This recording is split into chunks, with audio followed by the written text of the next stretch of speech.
નમસ્કાર, હું છું વિહંગા પરમાર. સિટી ન્યૂઝમાં આપનું સ્વાગત છે. સૌપ્રથમ એક નજર આજના મુખ્ય સમાચારો પર. ભરૂચ શહેરના કસક વિસ્તારમાં આવેલ અપ્સરા એપાર્ટમેન્ટમાં સુરક્ષાની ગંભીર ખામી ફરી એકવાર સામે આવી. વોર્ડ નંબર 2 માંથી ચૂંટાયેલા કોંગ્રેસના કોર્પોરેટરોએ નગરપાલિકાના મુખ્ય અધિકારી હરેશ અગ્રવાલની શુભેચ્છા મુલાકાત લીધી. આગામી ચોમાસાની ઋતુને ધ્યાનમાં રાખીને સંભવિત મુશ્કેલીઓ નિવારવા માટે ચીફ ઓફિસરને લેખિતમાં રજૂઆત કરવામાં આવી. ભરૂચ શહેરમાં કસક વિસ્તારમાં આવેલ અપ્સરા એપાર્ટમેન્ટમાં સુરક્ષાની ગંભીર બેદરકારી સામે આવી છે. એપાર્ટમેન્ટની ગેલેરી અચાનક ધરાશયી થતા રહેવાસીઓમાં ભયનો માહોલ ફેલાયો હતો. નોંધનીય છે કે આ જ ઇમારતમાં અગાઉ પણ આવી જ ઘટના બની ચૂકી છે, છતાં સંબંધિત તંત્ર દ્વારા યોગ્ય અને કાયમી પગલાં લેવામાં આવ્યા ન હોવાનું સ્પષ્ટ થાય છે. સદનસીબે આ ઘટનામાં કોઈ જાનહાનિ નોંધાઈ નથી, પરંતુ વારંવાર બની રહેલી આવી ઘટનાઓ ઇમારતની ગુણવત્તા અને મેન્ટેનન્સ અંગે ગંભીર પ્રશ્નો ઊભા કરે છે. સ્થાનિકોમાં ભારે રોષ જોવા મળી રહ્યો છે અને જવાબદાર તંત્ર સામે કડક કાર્યવાહી કરવાની માંગ ઉઠી રહી છે. આ બનાવે શહેરના રહેણાંક ઇમારતોની સુરક્ષા અંગે ચિંતાજનક સ્થિતિ ઊભી કરી છે. ત્યારે હવે તંત્ર જાગશે કે ફરી કોઈ મોટી દુર્ઘટનાની રાહ જોશે તે જોવાનું રહ્યું. ભરૂચ નગરપાલિકામાં તાજેતરમાં યોજાયેલ સ્થાનિક સ્વરાજ્યની ચૂંટણીઓ બાદ વોર્ડ નંબર 2 માંથી ચૂંટાયેલા કોંગ્રેસના કોર્પોરેટરો શમશાદ અલી સૈયદ, હેમેન્દ્ર કોઠીવાડા, સાખેરા પટેલ અને નફીસા પટેલે નગરપાલિકાના મુખ્ય અધિકારી હરેશ અગ્રવાલની શુભેચ્છા મુલાકાત લીધી હતી. આ સાથે વોર્ડ નંબર 2ના તમામ સભ્યોએ ભરૂચ શહેરમાં આગામી ચોમાસાની ઋતુને ધ્યાનમાં રાખીને સંભવિત મુશ્કેલીઓ નિવારવા માટે નગરપાલિકાના ચીફ ઓફિસરને લેખિતમાં રજૂઆત કરવામાં આવી છે. પત્રમાં જણાવ્યા અનુસાર જો સમયસર પ્રી મોન્સૂન કામગીરી પૂર્ણ કરવામાં નહીં આવે તો સ્થાનિક રહીશોને ભારે હાલાકી ભોગવવી પડી શકે તેમ છે. નગરસેવક દ્વારા રજૂ કરવામાં આવેલી રજૂઆતોમાં જોઈએ તો ગટર અને નાળાની સફાઈ, વરસાદી પાણીના નિકાલ માટે શહેરના તમામ નાળા અને ગટરોની સંપૂર્ણ સફાઈ કરવા અને ડ્રેનેજ લાઇનો ક્લિયર કરવા માટે માંગ કરાઈ છે, જેથી જળબંબાકારની સ્થિતિ નિવારી શકાય. સાથે રસ્તાઓનું સમારકામ, વોર્ડના બિસ્માર રસ્તાઓ પર તાત્કાલિક પેચવર્ક અને રીસર્ફેસિંગ કરવાની જરૂરિયાત દર્શાવી છે. ખાડાઓને કારણે અકસ્માતનો ભય સેવાઈ રહ્યો છે. જીયુડીસીના અનેક ચેમ્બરના ઢાંકણા તૂટી ગયા છે અથવા બેસી ગયા છે. આ જોખમી ચેમ્બરોનું સર્વે કરી નવા ઢાંકણા નાખવા વિનંતી કરાઈ છે. જર્જરિત હાલતમાં રહેલા અને જોખમી મકાનો ઉતારી લેવા તેમજ નડતરરૂપ વૃક્ષોની ડાળીઓનું ટ્રીમિંગ કરવા માટે તાકીદ કરવામાં આવી છે. જો આ કામગીરી સમયસર અને અસરકારક રીતે પૂર્ણ કરવામાં નહીં આવે તો ચોમાસા દરમિયાન નાગરિકોને કોઈપણ પ્રકારનું નુકસાન, અકસ્માત કે જાનહાનિ થશે તો તેની સંપૂર્ણ જવાબદારી નગરપાલિકા તંત્રની રહેશે તેવી ચીમકી પણ ઉચ્ચારવામાં આવી છે.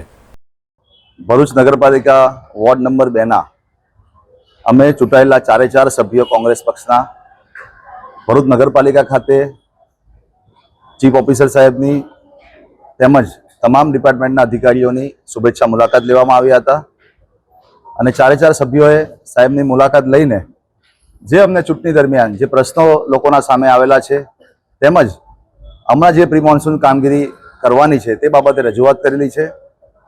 અમારા વોર્ડ વિસ્તારમાં તેમજ સમગ્ર ભરૂચના અંદર પ્રી મોન્સૂન કામગીરી હજુ સુધી યોગ્ય રીતે થઈ નથી. વરસાદને હવે થોડા દિવસો બાકી છે. તમામ નાળાઓ, તમામ કાંસો, સફાઈ કામગીરી વ્યવસ્થિત થવી જોઈએ. એની સાથે સાથે રોડના ખાડાઓ વરસાદ પહેલાં રીસર્ફેસિંગ થવા જોઈએ. એની સાથે સાથે જર્જરિત મકાનો જે છે એ મકાનો ઉતારવાની કામગીરી નગરપાલિકાએ કરવી જોઈએ. એની સાથે સાથે જે વૃક્ષો છે, નડતરરૂપ વૃક્ષો જે વરસાદના અંદર પડીને લોકોને જાનહાની કે ઈજાગ્રસ્ત થઈ શકે લોકો, એવા જે વૃક્ષો છે એ વૃક્ષોને તાત્કાલિક દૂર કરવા જોઈએ અને અથવા તો ટ્રીમિંગ કરવું જોઈએ. એ બાબતની આજરોજ રજૂઆત થઈ છે. એની સાથે અમારા વોર્ડ પ્રમુખ અને 4 સભ્યોએ અમારા વોર્ડના અંદર જે બાયપાસ બ્રિજની પાસે નગરપાલિકા દ્વારા જે સ્ટ્રીટ લાઇટના થાંભલા નાખવામાં આવેલા છે એ થાંભલાના ઉપર હજી સુધી લાઇટ નાખી નથી, એટલે લાઇટ નાખવા માટેની રજૂઆત. તેમજ જે બાયપાસ બ્રિજ પાસે સમગ્ર વોર્ડના અંદર જે પુષ્કળ ગંદકી છે, સફાઈ કામગીરી વ્યવસ્થિત થતી નથી, એ સફાઈ કામગીરી બાબતે રજૂઆત કરેલી છે. વરસાદમાં અમુક સોસાયટી વિસ્તારોના અંદર જે પાણી ભરાય છે તેના કારણે પાણીનો નિકાલ નથી, એ પાણીની નિકાલની વ્યવસ્થા કરવામાં આવે.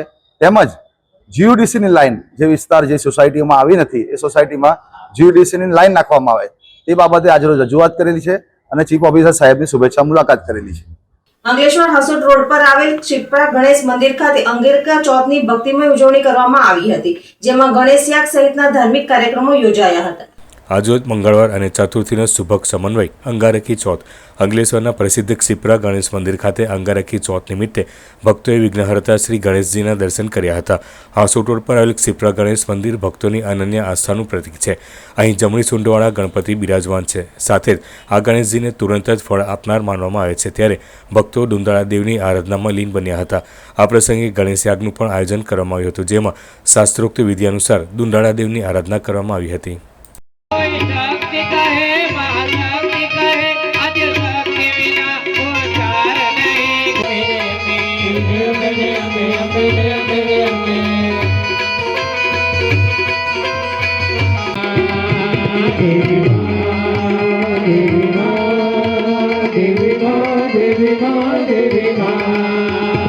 ટ્યુશન ક્લાસીસ વગર ભરૂચની વીસીટી ગર્લ્સ હાયર સેકન્ડરી સ્કૂલની વિદ્યાર્થીનીઓએ ધોરણ 12ના પરિણામોમાં શાનદાર પ્રદર્શન કરી ગૌરવપૂર્ણ સિદ્ધિ હાંસલ કરી છે.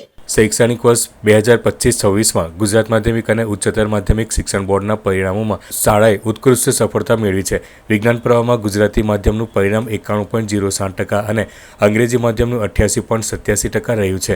કુલ 65માંથી 59 વિદ્યાર્થીનીઓ સફળ રહી છે, જેમાં A1 ગ્રેડમાં 1 અને A2 ગ્રેડમાં 10 વિદ્યાર્થીનીઓએ સ્થાન મેળવ્યું છે. ખાસ કરીને કોમ્પ્યુટર વિષયમાં 3 વિદ્યાર્થીનીઓએ 100માંથી 100 ગુણ મેળવી શાળાનું નામ રોશન કર્યું છે. સામાન્ય પ્રવાહમાં શાળાએ 100% પરિણામ મેળવી અનોખી સિદ્ધિ હાંસલ કરી છે.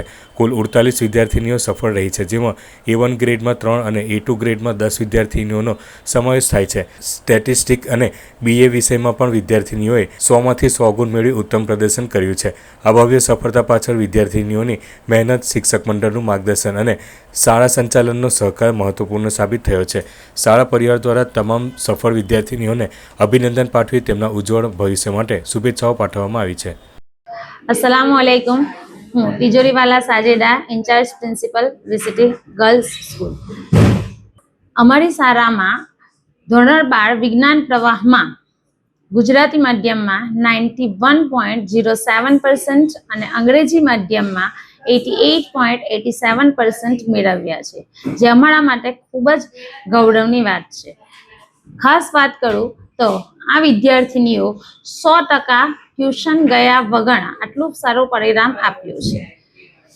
સાથે સાથે સામાન્ય પ્રવાહની વાત કરું તો સામાન્ય પ્રવાહમાં પણ 90% વિદ્યાર્થીનીઓ એ ટ્યુશન ગયા વગર 100% પરિણામ મેળવ્યું છે અને શાળાનું નામ ઊંચું કર્યું છે.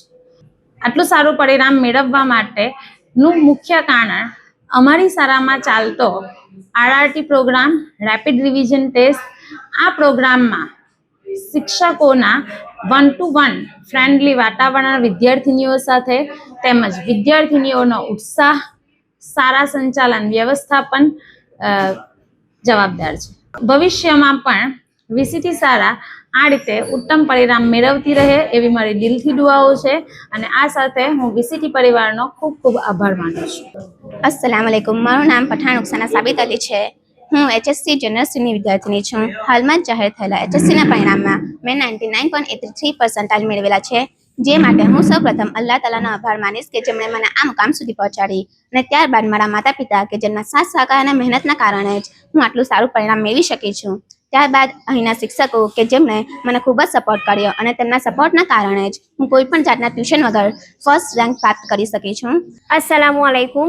મારું નામ દામના ફાતિમા ઇબ્રાહીમ અહમદ છે. મેં ધોરણ 1 થી 12 વીસીટી શાળાની અંદર અભ્યાસ કરેલ છે, જેમાં તારીખ 4 મેના રોજ વિજ્ઞાન પ્રવાહનું પરિણામ જાહેર થયેલ છે, જેમાં મેં 99.42% પ્રાપ્ત કરેલ છે. હું મારા ઉજ્જવળ પરિણામ બદલ સૌપ્રથમ અલ્લાહ તાલાનો શુક્રિયા અદા કરું છું કે અને ત્યારબાદ મારા માતા પિતા કે જેમણે મને આટલો સપોર્ટ કર્યો, અને ત્યારબાદ મારા જે શિક્ષકો છે કે જેમણે આટલું પ્રોત્સાહન આપેલું છે, અને મારા મેનેજમેન્ટ અને પ્રિન્સિપલ મેડમ કે જેમણે RRT જેવો પ્રોગ્રામ રાખેલ છે કે જેના કારણે મને આટલું કોન્ફિડન્સ મળેલ છે. મેં નીટની પરીક્ષા આપેલ છે કે જેના અંદર મારું આગળનું સપનું છે કે હું ડૉક્ટર બનું, તો તેના માટે મારું સારું પરિણામ આવે તેને હું દુઆ કરીશ અને થેન્ક યુ. ગુજરાત માધ્યમિક અને ઉચ્ચતર માધ્યમિક શિક્ષણ બોર્ડના ધોરણ 12 સામાન્ય પ્રવાહનું પરિણામ જાહેર કરવામાં આવ્યું છે, જેમાં ભરૂચના વત્સલ વિજયભાઈ સોલંકીએ ઝળહળતી સફળતા મેળવી 99.99% મેળવી જિલ્લામાં પ્રથમ ક્રમાંક હાંસલ કર્યો છે. વત્સલ સોલંકીએ પોતાની મહેનત અને લગનથી બોર્ડની પરીક્ષામાં અશક્ય ભાષા સ્કોર હાંસલ કરી 700માંથી 679 ગુણ મેળવી 97% સાથે 99.99% પ્રાપ્ત કરી સમગ્ર જિલ્લામાં પ્રથમ ક્રમાંક મેળવ્યો છે. વત્સલની આ સફળતામાં સૌથી આશ્ચર્યજનક બાબત એ છે કે તેણે મુખ્ય 3 વિષયો BA સ્ટેટિસ્ટિક અને SPCCમાં 100માંથી 100 ગુણ પ્રાપ્ત કરીને પોતાની વિદ્વતા સાબિત કરી છે. વત્સલની આ સફળતા પાછળ તેની દિવસ રાતની મહેનત, શાળાના શિક્ષકોનું માર્ગદર્શન અને પરિવારનો સંપૂર્ણ સહયોગ રહ્યો છે. વિદ્યાર્થીએ જિલ્લામાં ટોપ કરતા શાળાના આચાર્ય, ટ્રસ્ટી સહિત શાળા પરિવાર દ્વારા તેને મોઢું મીઠું કરાવી અભિનંદન પાઠવવામાં આવ્યા હતા. વત્સલના પિતા વિજયભાઈ સોલંકી અને પરિવારજનોમાં પણ ભારે હર્ષની લાગણી જોવા મળી રહી છે.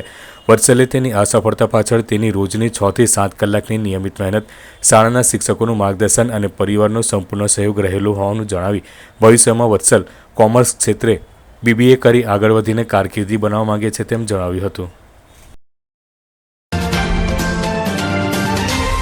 ગુજરાતના ઔદ્યોગિક એકમોમાં શ્રમ કાયદાઓના થઈ રહેલા ખુલ્લેઆમ ઉલ્લંઘન અને અસંગઠિત ક્ષેત્રના શ્રમિકોની કથળતી જતી હાલત મુદ્દે આજે ભારતીય મજદૂર સંઘ ભરૂચ જિલ્લા દ્વારા જિલ્લા કલેક્ટરને આવેદનપત્ર પાઠવી રજૂઆત કરવામાં આવી હતી. સંઘના આગેવાનોએ આક્રોશ વ્યક્ત કરતા જણાવ્યું હતું કે હાલમાં કોન્ટ્રાક્ટ કામદારો પાસે 8 કલાકના બદલે 10 થી 12 કલાક સુધી કામ કરવામાં આવે છે, છતાં તેમને પૂરતું વેતન આપવામાં આવતું નથી. આ ઉપરાંત માલિકો દ્વારા મનસ્વી રીતે કામદારોને નોકરીમાંથી છૂટા કરવા, PF, ESIC, બોનસ અને ગ્રેચ્યુઇટી જેવા કાયદેસરના લાભોથી વંચિત રાખવા તેમજ પીવાના પાણી અને સુરક્ષાના સાધનો જેવી પ્રાથમિક સુવિધાઓ ન આપવા જેવી ગંભીર સમસ્યાઓ વ્યાપી રહી છે. ઓવરટાઈમના દરની ચૂકવણીમાં અન્યાય અને બીમારી કે અકસ્માત સમયે શ્રમિકોની ઉપેક્ષા થતી હોવાના આરોપ પણ લગાવવામાં આવ્યા છે. ભારતીય મજદૂર સંઘે કલેક્ટરના માધ્યમથી રાજ્યના મુખ્યમંત્રી અને શ્રમ મંત્રીને સંબોધીને માંગ કરી છે કે તારીખ 1/4/2024થી અમલમાં આવેલ નવા 4 શ્રમ કાયદાઓનું તાત્કાલિક ધોરણે ચુસ્ત પાલન કરવામાં આવે. વધુમાં શ્રમ વિભાગમાં ખાલી પડેલી જગ્યાઓ સત્વરે ભરીને શ્રમિકોને ઝડપી ન્યાય અપાવવા, સમાન કામ સમાન વેતનનો અમલ કરાવવા અને ઓવરટાઈમની રકમ ડબલ દરે ચૂકવવા જેવી માંગણીઓ પણ આ આવેદનપત્રમાં દોહરાવવામાં આવી છે.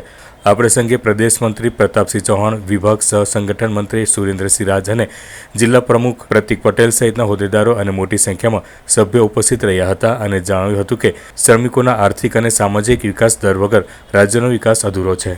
આજરોજ કોન્ટ્રાક્ટમાં કામ કરતા કામદારો માટે સમગ્ર ગુજરાતમાં આવેદનપત્ર આપવા જઈ રહ્યા છે. એના ભાગરૂપે ભરૂચ જિલ્લા કલેક્ટરને અમે આવેદનપત્ર આપવા જઈ રહ્યા છીએ. કંપનીના માલિકો દ્વારા કામદારોને 12 કલાક કામ કરાવીને 8 કલાકના પૈસા આપવામાં આવે છે. એ લોકોને મેડિકલની સુવિધા આપવામાં આવતી નથી. મેડિક્લેમ અથવા તો ગ્રેચ્યુટી, PFના લાભોથી વંચિત રાખવામાં આવેલા છે. એટલે અમે સરકારશ્રીને આના માધ્યમથી કહેવા માગીએ છીએ કે જે 4 લેબર કોડ તમે લાગુ કર્યા છે એનું જલ્દીમાં જલ્દી અમલીકરણ કરાવો અને એ લોકોને ન્યાય અપાવો. જો આ કોન્ટ્રાક્ટના કામદારોને ન્યાય આપવામાં વિલંબ થશે તો ઉગ્ર આંદોલન થશે, એવું અમે આપના માધ્યમથી કહેવા માગીએ છીએ. ભારત માતા કી જય. ભારતીય મજદૂર સંઘ ગુજરાત પ્રદેશમાં નક્કી થયા મુજબ 5/5/2024ના રોજ સમગ્ર ગુજરાતની અંદર કલેક્ટર શ્રી દ્વારા માનનીય શ્રમ અને રોજગાર મંત્રી શ્રી અને માનનીય ભૂપેન્દ્રભાઈ પટેલ ગુજરાતના મુખ્યમંત્રીશ્રીને આવેદનપત્ર આપવાનું નક્કી કરવામાં આવ્યું છે. તેના ભાગરૂપે આજ રોજ ભરૂચ જિલ્લા કલેક્ટરને આવેદનપત્ર આપ્યું છે અને કોન્ટ્રાક્ટના કામદારોની જે વ્યથા અને વેદના છે, જેમ કે બોનસ નહીં આપવું, પગાર સ્લીપ નહીં આપવી, મિનિમમ વેજ નહીં આપવો, ગ્રેચ્યુટીના લાભો નહીં આપવા અને સોશિયલ સિક્યુરિટી, હાલમાં જ જે સરકારે નવા 4 લેબર કોડની અમલવારી કરી છે તેનો કડકાઈથી પાલન કરવામાં આવે, જેથી કોન્ટ્રાક્ટના કામદારોનું શોષણ થતું અટકે. એના ભાગરૂપે ભારતીય મજદૂર સંઘ કોન્ટ્રાક્ટના કામદારોને વળે આવી અને આજે આવેદનપત્ર સમગ્ર ગુજરાતમાં આપેલું છે. તેમ છતાં પણ જો ઉદ્યોગપતિઓ દ્વારા કોન્ટ્રાક્ટ કામદારોનું શોષણ કરવામાં આવશે તો ભારતીય મજદૂર સંઘ તેમની સાથે અડીખમ ઊભું છે અને આવનાર દિવસોની અંદર જલદ આંદોલન પણ કોન્ટ્રાક્ટના કામદારો માટે કરશે. અસ્તુ ભારત માતા કી જય. તાલુકા મથક મોટામિયા માંગરોળ મુકામે આવેલ કાયમુલ ઇસ્લામિક મદ્રેસા ટ્રસ્ટ સંચાલિત SP મદ્રેસા ગર્લ્સ હાઈસ્કૂલનું ધોરણ 12નું પરિણામ 95.22% આવેલ છે. જેમાં પ્રથમ ક્રમાંકે પદ્માબેન અશોકભાઈ વસાવા 96.33 PR, દ્વિતીય ક્રમાંકે કોમલબેન સન્મુખભાઈ વસાવા 91.38 PR, ત્રીજા ક્રમાંકે વિદ્યાબેન મુન્નાભાઈ વસાવા 83.69 PR આવેલ છે. જ્યારે SP મદ્રેસા બોયઝ હાઈસ્કૂલનું 68.97% પરિણામ આવેલ છે. જેમાં પ્રથમ ક્રમાંકે ભુલા હુઝેફા મોહમ્મદ યાસીન 79.70 PR, બીજા ક્રમે બોબાત મહાઝ મોહમ્મદ 76.70 PR, ત્રીજા ક્રમે વસાવા કિરણ નાનુભાઈ 67.45 PR આવેલ છે. ઉપરોક્ત સિદ્ધિ મેળવવા બદલ સંસ્થાના મેનેજિંગ ટ્રસ્ટી ઇસ્માઇલભાઈ પટેલ, પ્રમુખ, ટ્રસ્ટી મંડળના તમામ તમામ સભ્યોએ બંને શાળાના આચાર્ય અને શિક્ષકો વિદ્યાર્થીઓને અભિનંદન પાઠવ્યા હતા તેમજ વિદ્યાર્થીઓ આગળ વધે અને પ્રગતિ કરે તેવી શુભેચ્છાઓ પાઠવી હતી જ્યારે નાની નારોલી ગામ ખાતે આવેલ નાની નારોલી વેલફેર હાઈસ્કૂલનું HSC બાર સાયન્સનું 91.80% પરિણામ આવેલ છે જેમાં પ્રથમ ક્રમે પટેલ ફહીમા યાકુબ 89.08%, બીજા ક્રમે દેસાઈ ઝૈનબ લુકમાન 84.31%, મલિક મરિયમ હારૂન 84.31% અને ત્રીજા ક્રમે મલિક સુએબ નઝીર હુસૈન 83.57% સાથે ઉત્તીર્ણ થયેલ છે. બીજી તરફ નાની નારોલી વેલફેર હાઈસ્કૂલ HSC સામાન્ય પ્રવાહનું 93.68% પરિણામ આવેલ છે જેમાં પ્રથમ ક્રમાંકે ગામિત અર્પણ દિલીપભાઈ 84.40%, બીજા ક્રમે જૈના સોનાલિકા અનાદિચરણ 75.07%, ત્રીજા ક્રમે મલેક સૌદા મોહસિન 72.93% સાથે ઉત્તીર્ણ થયેલ છે. શાળા સમાજ અને પરિવારનું નામ રોશન કરનાર તમામ વિદ્યાર્થીઓને વેલફેર શાળા પરિવાર તરફથી અભિનંદન પાઠવી ઉજ્જવળ ભવિષ્યની શુભેચ્છાઓ પાઠવવામાં આવી છે. અંતમાં મુખ્ય સમાચારો પર ફરી એક નજર. ભરૂચ શહેરના કસક વિસ્તારમાં આવેલ અપ્સરા એપાર્ટમેન્ટમાં સુરક્ષાની ગંભીર ખામી ફરી એકવાર સામે આવી. વોર્ડ નંબર 2 માંથી ચૂંટાયેલા કોંગ્રેસના કોર્પોરેટરોએ નગરપાલિકાના મુખ્ય અધિકારી હરેશ અગ્રવાલની શુભેચ્છા મુલાકાત લીધી. આગામી ચોમાસાની ઋતુને ધ્યાનમાં રાખીને સંભવિત મુશ્કેલીઓ નિવારવા માટે ચીફ ઓફિસરને લેખિતમાં રજૂઆત કરવામાં આવી. આજના સિટી ન્યૂઝ સમાપ્ત થયા. નવીન સમાચારો સાથે ફરી મળીશું. નમસ્કાર.